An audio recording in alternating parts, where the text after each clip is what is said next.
When you bring me out, can you introduce me as Joker? Welcome to Watch Mojo, and today we're counting down our picks for Joaquin Phoenix's finest performances in feature films. Ma'am, you were in the exclusion line? Yes. Did they explain to you what that meant? Yes. Number 20, Merill Hess, Signs. This M. Night Shyamalan thriller sold us with its eerie premise, but Signs caught audiences off guard with its moments of humor. This crop stuff is about a bunch of nerds who never had a girlfriend in their lives. They're like 30 and they work up little codes together and they analyze Greek mythology and make up secret societies where other guys who never had girlfriends before can join in. They do stupid crap like this to feel special. It's a scam. Most of those laughs come from Phoenix's Merill, who moves in with his older brother following a family tragedy. Although he helps look after his niece and nephew, Merill possesses a childlike curiosity that wants to believe. While Phoenix brings levity to the profound subject matter, the character has more inner demons than expected. Having struck out in minor league, Merill is aimlessly searching for direction. Merill here has more strikeouts than any two players. You really got the strikeout record?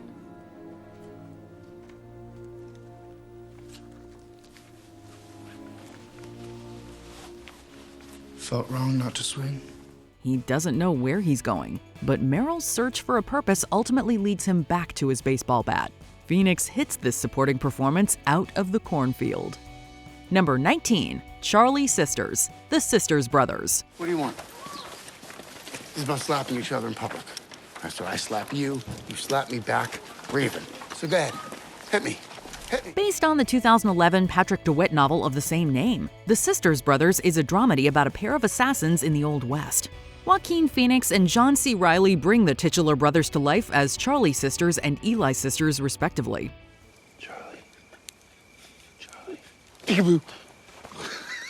Damn fool. I thought you were gonna kiss me. Now, Phoenix was certainly in good company playing opposite Reilly, and the addition of Jake Gyllenhaal and Riz Ahmed only makes things easier. But his is nonetheless arguably the standout performance of the bunch. What are we gonna do about them? We leave them here. They'll end up killing each other or getting eaten alive. While Eli has doubts about their bloody lifestyle and dreams of something simpler, Charlie is drunk, angry, violent, unpredictable, and wholly committed to their career as killers. It's one of Phoenix's lesser-known recent films, but a must-watch for any committed fan. A goddamn genius. How did that even pop in your head, just out of the blue? Number 18, Ray Elwood, Buffalo Soldiers. Hey, you want a beer? I'll get you a beer, yeah? This 2001 satire, set around the end of the Cold War and the fall of the Berlin Wall in 1989, follows Joaquin Phoenix as Specialist Ray Elwood, a soldier in the U.S. Army. In the eyes of his commanding officer, Colonel Berman, he is the definition of a good soldier. But in reality, Elwood is anything but. Where'd you get all this stuff? Santa Claus. Santa Claus. That's funny. So he came down the chimney and put it under the tree, huh? Yep. He's actually heavily involved in the trafficking of heroin in West Berlin's black market. And when a new superior rolls in, his carefully balanced disaster of a life is totally upended. Is there something going on I don't know about? What do you mean? Are you into some kind of shit on the side? Elwood is one of those characters who is at once despicable but also utterly magnetic thanks to his devilish charisma. In lesser hands, this incorrigible character could have felt two-dimensional, but Phoenix's performance sells it. Hey, this place gives me the creeps. Yeah, it's supposed to. Number 17, Jack Morrison, Ladder 49. Firefighter Jack Morrison. Joaquin Phoenix is known for playing eccentric, troubled, and strange characters. He inhabits these roles in ways that few actors can pull off. But in a certain sense, it's almost more impressive to see him similarly excelling in a more relatable role. In Ladder 49, he plays Jack Morrison, a dedicated firefighter. I can't do this! I'm right here, you can do it, Phil! I can't do this! Yes, you can, I'm gonna help you! I got guys on the ground, trust me, Phil! Trust me! Over the course of the film, we get an overview of his adult life, both professional and personal, and bear witness to the risks inherent to his career choice. You know, Mike asked me tonight if I still love the job the way I did. For the first time in my life, I didn't know what to say. Morrison's life has been one of heartbreak, trauma, and sacrifice, and yet he remains committed to his calling, always willing to pay the ultimate sacrifice. The film gets heavy-handed at times, but Phoenix's deeply human performance grounds it in genuine sentiment rather than emotional manipulation. Promise to take care of my kids. Tell them that I'm always with them. Number 16, Willie Gutierrez, The Yards. Why don't you come down with me tomorrow and see for yourself? All right, if you like it, we'll talk to Frank about it. Directed and co-written by James Gray, The Yards is a 2000 crime film about the competing contractors hired to repair railway cars in NYC and the lengths to which they'll go to come out on top. Why don't you come work for us instead of those cabrones? Don't waste my time. As Willie Gutierrez, Joaquin plays a young man who fully leans into and embraces the corrupt lifestyle that comes with his line of work. We had a little problem. We're gonna go back again. He works hard, plays hard, and hustles even harder. I know so. I know these kind of things, trust me. I'm blessed with a gift. The character seems to have an unshakable confidence in himself despite the fact that at any moment, his world could come crashing down. In the role, Phoenix switches faces on a dime. Fun-loving and charming one moment, a terrifying force of violence and intimidation the next, but always vibrating with energy. It's truly remarkable.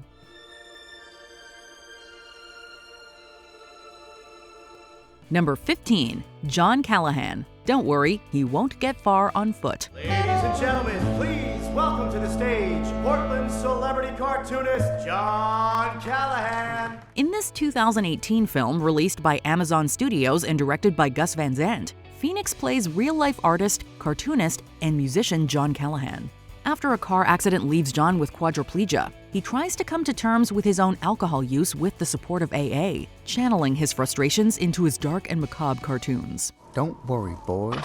You won't get far on foot. The film didn't get a whole lot of attention, which is a shame because it did well with critics. And the cast, including Jonah Hill, Rooney Mara, and Jack Black, is fantastic. Good to know you, John Callahan, who is an alcoholic. You're in the right place, I think. I'm Donnie, and I'm an alcoholic. Phoenix is in full swing here, expressing the unwieldy frustrations of his character in masterfully chaotic and humorous fashion. And Hill is right there with him. The end result is a biopic that is utterly unique. Really, things are good. It's really good. Number 14, Abbé de Coulmiers, Quills. Bravo, Dauphin. It's far better to paint fires than to set them, isn't it? Yes. Wonderful. Between Jeffrey Rush, Michael Caine, Kate Winslet, and of course Joaquin Phoenix, there's a whole lot of great acting going on in this underrated film. A period drama directed by Philip Kaufman, it's a reimagining of the end of the life of the Marquis de Sade. Take your pen in hand, Marquis. Purge these wicked thoughts of yours on paper. Phoenix plays Abbé de Coulmiers, a role that demands he play it subtle and nuanced in a film jam-packed with big characters played by even bigger names. And you know what? One could argue that Phoenix's performance is the one that has aged the best. But isn't that the duty of art? To elevate us above the beast. Quiet, contemplative, but oh so deliberate. Phoenix's performance is a lesson in less is more. I've stared into the face of evil. And I've lived to tell the tale. And now I beg you, for your sake, let me write it down. Number 13, Bobby Green, We Own the Night. All right, deal again. I'm feeling hot! In this crime drama, Phoenix plays Bobby Green, a manager of a nightclub in 1988 Brooklyn. Though he comes from a family of cops, Green has chosen a life of pleasure. Hey, Bobby. Hey, you got the best club in Brooklyn, man. Just wait till I take over Manhattan, baby. But despite his attempts to distance himself from his family, the fact that Russian mobsters frequent his club puts him in the middle of a messy conflict. Congratulations, Captain Joe. Good job. Like so many of his best roles, Phoenix plays Bobby as a deeply conflicted individual, a man who attempts to remain aloof and detached, only to dive headfirst into a world of extreme choices and actions. The film was less well-received than Phoenix's previous collaboration with director James Gray, but in a film made up of archetypes, Phoenix stands apart by playing Green complex and nuanced. You want me to inform? No. Are you kidding me? Number 12, Leonard Corti, Two lovers. Leonard finds himself torn between two women in this romantic drama. Although Vanessa Shaw's Sandra is the healthier choice in every sense, Leonard can't help but be drawn to Gwyneth Paltrow's Michelle, who's also torn between two lovers. So, Leonard, it was great to hang out with you. Oh, yeah, you too. And I guess I'll see you around the building. Not if I see you first. Yeah, see ya. Hey, if you need a place to hide, you know where to come. Oh, yeah. I'll keep that in mind. Phoenix is at the center of this love square, seeing a part of himself in the deeply flawed Michelle. Sandra represents true happiness, which perhaps scares our protagonist more than anything else. This builds to a resolution that some might read as a happy ending, but it just as easily could be read as a tragedy. Are you okay? Oh, what's going on? Where were you? I gotta get you something. Yeah? Giving a reserved performance, Phoenix couldn't be more convincing as a man drowning in his own self-destructive nature.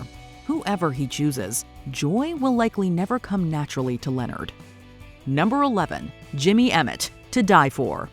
With films like Parenthood, Phoenix established himself as one of his generation's most promising child stars. Maybe I could stay with Dad for a while. What? Well, I've been here a long time. Maybe I should live with him for a while. You want to live with your father? He'd take a step back from the spotlight after playing Gary Buckman, resurfacing 6 years later as Jimmy Emmett. No longer a kid, Phoenix was ready for darker, more adult roles. This black comedy delivered precisely that. Working alongside fellow rising star Casey Affleck, Phoenix stands out as an easily influenced young man who makes the leap from delinquent to murderer. Nicole Kidman plays the seductive woman that Jimmy is willing to die for. A guy that does that to someone like you doesn't deserve to live. That's the truth, he doesn't deserve to live. No. I suppose you're right. He doesn't. While Jimmy could have just been a pawn in the grand scheme of things, Phoenix masters a tricky balancing act of being creepy, vulnerable, and hopelessly devoted, painting an authentic portrait of a manipulated soul. Number 10, Napoleon Bonaparte, Napoleon. Portraying a historical figure as iconic as Napoleon is a tall order to fill. And no, that's not a short pun because Napoleon was actually average-sized. Phoenix is more than up to the task of playing the French military leader turned infamous ruler. I found the crown of France in the gutter and placed it atop my own head. Capturing multiple sides of Napoleon, Phoenix seamlessly transitions between being understated and commanding without ever missing a beat. Phoenix unearths moments of dry wit, finding the humor in a conqueror who was simply never satisfied, no matter how much power he amassed. As intimidating as Phoenix can be in the role, he demonstrates how Napoleon was also kind of pathetic.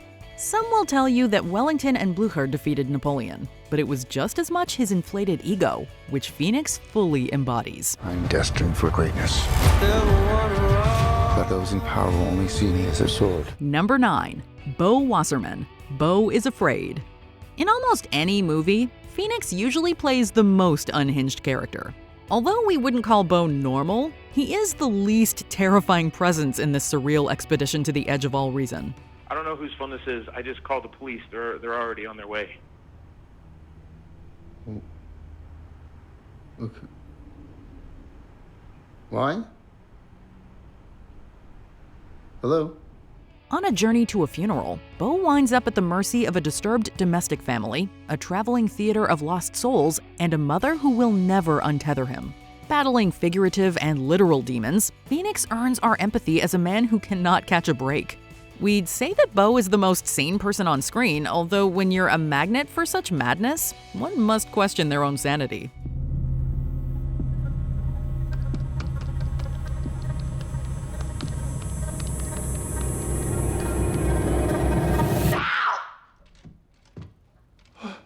As far as Bo travels, Phoenix supplies the film with a claustrophobic sentiment that will inevitably crush our hapless hero. Number 8, Larry Doc Sportello, Inherent Vice. We all have preconceived notions of what a private detective should look and act like. The same can be said about hippies. You wouldn't expect these archetypes to go together, yet Phoenix effortlessly blends them with this one-of-a-kind performance. Seems to? Wait a minute, you've been talking to Bigfoot about me? Doc, please. Besides, maybe you did it.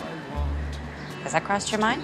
Maybe you just forgot? Did do what? Doc is smarter and more attentive than his shaggy sideburns suggest. At the same time, Doc is every bit as dazed and confused as he appears, often stumbling into altercations with bizarre supporting characters as a mystery unfolds. Although the grooviness of the 60s is still alive in Doc, he also reflects the paranoia and grit that would become more predominant during the 70s. This wouldn't be just more of your paranoid hippie bullshit, would it? Look, have the lab check for traces of copper. Not the kind that goes stumbling all over the crime scene, contaminating evidence. More like copper, the metal. You see, gold teeth are never made with pure gold. Dentists like to alloy it with copper. Through Doc's stoned eyes, we're given a unique perspective of a changing landscape where free love is harder to come by. Number 7. Johnny, Come On, Come On. Once upon a time, Phoenix was a child star sharing the screen with legends like Diane Wiest. In Come On, Come On, Phoenix is now the Hollywood vet with a young screen partner. Woody Norman more than holds his own as Jesse, a 9-year-old who's placed in his Uncle Johnny's care while his parents go through a difficult period. Johnny! Need something? My mom tells me stories. They can be fiction or non-fiction. Boy, I don't know any stories. Johnny isn't prepared to look after a kid, but he tries to make the best of the situation. It turns out to be a learning experience for both, as Johnny unearths his parental side while Jesse grapples with who he'll grow up to be. Everybody said a lot of things and there was a lot of concern, and sometimes we don't completely understand why we're doing the things that we're doing, right? But I never did anything because I wanted to hurt your mom or hurt your dad or hurt you. Johnny might be Phoenix's most relatable character, showing how even when you're middle-aged, you'll still probably be a work in progress. Number 6. Joe, You Were Never Really Here. I need my space. Your what? My space. All right, go get your space downstairs. We've seen Phoenix don a wide variety of masks throughout his career, but never has he played such a visceral and brutal force of violence than in this psychological action thriller. In the movie, Phoenix plays Joe, a deeply troubled man who uses his military and FBI experience, coupled with the fuel of his own history of abuse, to rescue a girl who's been kidnapped. Security, how many are there? Huh? Is there one? More than one? 2, 3? Come on, talk. 2. Phoenix doesn't say a whole lot in the film, but with his body language, facial expressions, and limited dialogue, he speaks volumes about this character's inner turmoil. Joe? It's strange to call an exercise in violence and despair such as this beautiful, but what Phoenix does with the role is a masterclass in acting, further elevated by Lynn Ramsey's direction.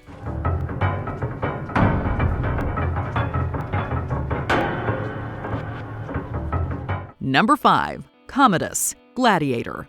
With his first Oscar-nominated performance, Phoenix revealed just how vindictively evil he can be as Commodus.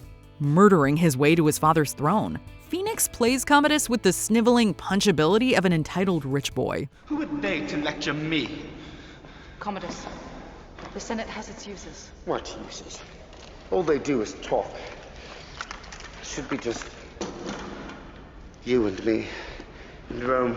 Don't even think. It's a choice that could have backfired, but Phoenix prevails as a villain who manages to be threatening and pitiful at the same time. One minute, Commodus can be the most confident man in the arena. The second that somebody like Maximus one-ups him, though, Commodus is exposed as the coward he is.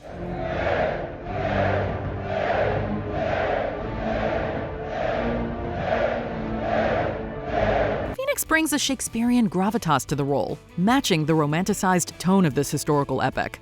Although the history part might not always be accurate, Phoenix and the rest of the cast all hit their targets. Number 4. Johnny Cash, Walk the Line. In another Oscar-nominated turn, Phoenix delivers one of the definitive music biopic performances as the Man in Black. On a dramatic level, Phoenix was well suited to portray the tormented Cash. His musical chops were uncharted territory, however. What happened? He didn't like our gospel. So I played him some songs that I wrote. And we made a record. I mean, a real record. Rather than rely on archival recordings, Phoenix learned to sing for the role, adopting a distinct bass baritone voice that's haunting and soothing all at once. Going a step further, Phoenix brushed up on his guitar playing skills as well. While this added to the transformation, it's the heart and soul that Phoenix had to nail above all else. Go away from my window, leave at your own chosen speed. I'm not the one you want, babe. I'm not the one you need. Phoenix succeeds in a performance that goes in harmony with Reese Witherspoon's equally committed portrayal of June Carter. Both walk the line between love and heartbreak in this emotional powerhouse. Number 3. Theodore Twombly, Her. Phoenix excels at playing lonely losers, and we mean that as the highest compliment possible. If anything, we see a lot of ourselves in Theodore, who only becomes more introverted with a divorce looming. Theodore turns to technology for comfort, falling in love with an operating system named Samantha. Oh, what do I call you? Do you have a name? Yes. Samantha. Really? Where'd you get that name from? I gave it to myself, actually. How come? 'Cause I like the sound of it. Samantha Morton was originally cast as the virtual assistant, acting on set with Phoenix, although the two avoided making physical contact. In post-production, director Spike Jonze chose to replace Morton's recordings with Scarlett Johansson. Despite this disconnection, we completely believe the bond between Theodore and Samantha, as if they're two people speaking face to face. I don't know, Samantha. I don't think it's a good idea. You know, I think somebody's feelings are bound to get hurt. It'll be fun. We'll have fun together. I'm sorry. It makes me uncomfortable. I think it would be good for us. I want this. The romance may reach an inevitable conclusion, but Theodore emerges ready to love again and live like never before. Number 2. Arthur Fleck, Joker. Various actors have been tasked with bringing this iconic character to life on the big screen over the years, and each of them has done something a little different, for better or worse. You don't listen, do you? I don't think you ever really hear me. You just ask the same questions every week. How's your job? Are you having any negative thoughts? We're not here to pit Phoenix's performance against that of Ledger or Nicholson. That's for another time and a much larger discussion. What we will say, however, is that with Joker, Phoenix has turned in the performance of a lifetime. He plays Arthur Fleck as a man utterly unhinged, and yet for all his criminal insanity, he somehow remains sympathetic, if not relatable.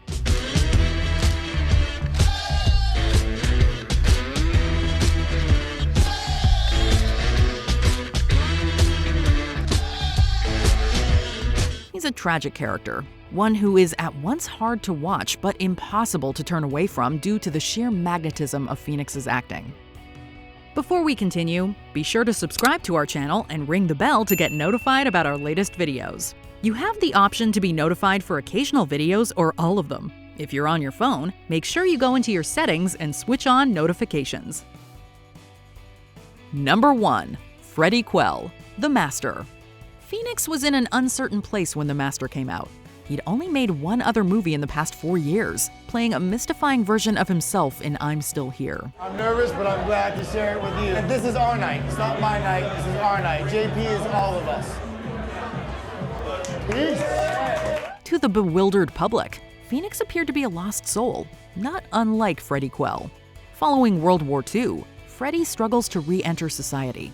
Searching for meaning, Freddy goes from the Navy to dedicating himself to a cult led by the charismatic Lancaster Dodd. The film revolves around Freddy's journey of self-discovery. Is your life a struggle? No. Do you like to be told what to do? No. Is your behavior erratic? No. On Freddy's road to independence, though, Dodd just might destroy him first. The ending may leave Freddy on an ambiguous note, but Phoenix unequivocally found his way back in a performance that solidified him as one of the all-time greats. What's your favorite Joaquin Phoenix performance? Let us know in the comments. Wait, what? Tell me. Stupid. I want to know. Tell me. Did you enjoy this video? Check out these other clips from WatchMojo, and be sure to subscribe and ring the bell to be notified about our latest videos.